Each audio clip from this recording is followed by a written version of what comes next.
बिस्मिल्लाहिर्रहमानिर्रहीम। अस्सलामु अलैकुम dear students.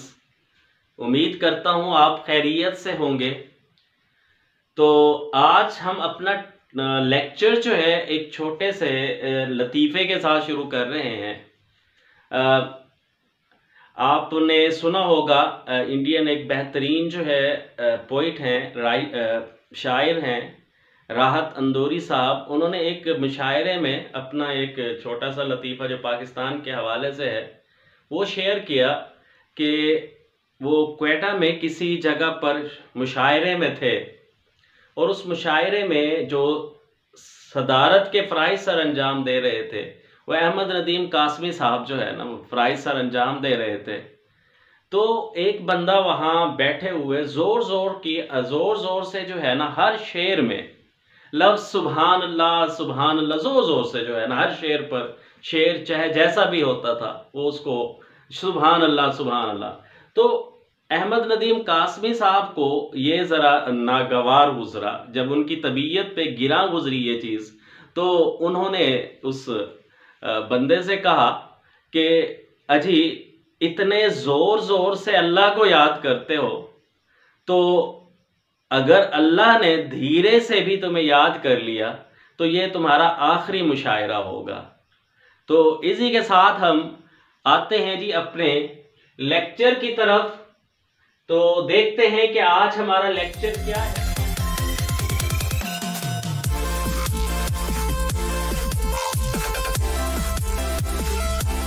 The difference between before and in front of. Before and in front of. Before is a preposition and in front of is another preposition. Before and in front of, they are prepositions. First of all हम देखते हैं कि prepositions होते क्या हैं। देखिए preposition जो होते हैं ना असल में वो लिंक करते हैं किस चीज का, एक नाउन का किसी दूसरे नाउन के साथ या प्रोनाउन का किसी दूसरे प्रोनाउन के साथ। तो देखें इस सेंटेंस को देखिए, the cat is on the table. Table is a noun, cat is another noun।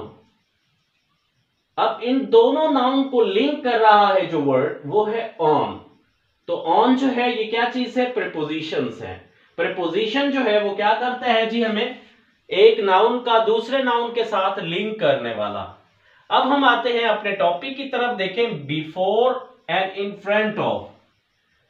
Before के बारे में अगर हम बात करें तो बिफोर जो है वो हम इस्तेमाल करते हैं लिविंग थिंग्स के लिए।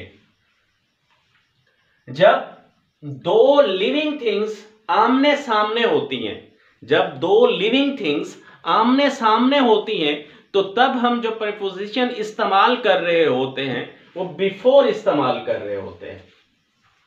Before is a preposition of for living things.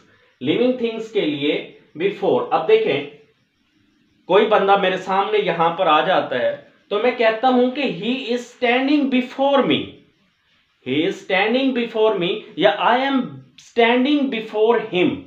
तो जब आमने सामने होगा तो क्या कहेंगे, बिफोर का लफ्ज, बिफोर का प्रीपोजिशन इस्तेमाल करेंगे। तो बिफोर लिविंग थिंग्स के लिए इस्तेमाल किया जाता है। अब आते हैं हम अपने दूसरी प्रीपोजिशन की तरफ, इन फ्रंट ऑफ की तरफ। इन front of is a preposition which is used for non-living things। अब देखें यहां एक ऑब्जेक्ट मैंने रखा है, यहां पर एक ऑब्जेक्ट है, उसके सामने एक छोटा सा डॉट यहां पर आपको नजर आ रहा होगा।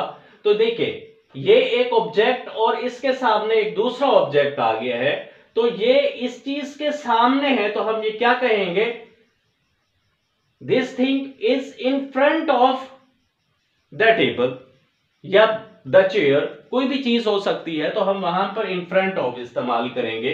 अब यहां पर देखें, यहां पर एक छोटी सी चीज, ये एक कार दिखाई गई है, उसके सामने एक चीज, एक ऑब्जेक्ट है, तो हम क्या इस्तेमाल करेंगे उसके सामने जो है, इसलिए हम इस्तेमाल करेंगे यहां पर there is a body, there is an object in front of a car. Car के सामने एक चीज है। अब देखिए कार है और ये हमने यहां पर शो किया हुआ है एक दरख्त, तो एक दरख्त के सामने क्या चीज है जी, एक कार है, तो there is a car in front of a tree. ठीक है जी, तो यहां पर ये आप लोगों को देखें, आपने ये देखें, there is a garden in front of my house. अब देखें हाउस जो है क्या चीज है, एक नॉन लिविंग थिंग है, इसलिए इसके लिए यानी गार्डन जो है वो मेरे घर के सामने है, तो इसलिए हमने कौन सा प्रेपोजिशन इस्तेमाल किया है यहां पर, इन फ्रंट ऑफ। तो उम्मीद करता हूं कि आपको ये छोटे छोटे जो दो वर्ड थे, जो प्रेपोजिशन थी, वो आप लोगों को समझ आ गई होंगी। और इसी तरह से आप अगर देखें तो बिफोर के लिए हिज वाइफ बिफोर हिम। अब ये आपका अगर फर्स्ट ईयर आप लोगों ने पढ़ी हुई है तो उसमें डार्क देवर एंड गोल्डन आइड एक चैप्टर है, तो उसमें से ये लाइन ली गई है, हिज वाइफ यानी कोरा जो है बिफोर हिम यानी अपने खामन के सामने खड़ी हुई है, इसलिए यहां पर बिफोर का लफ्ज इस्तेमाल किया गया है, प्रीपोजिशन इस्तेमाल किया गया है। तो उम्मीद करता हूं आप लोगों को आज का ये लेक्चर समझ आ गया होगा। कमेंट सेक्शन में जरूर बताइएगा कि आपको ये वीडियो कैसे लगी। अगली वीडियो के लिए अल्लाह हाफिज।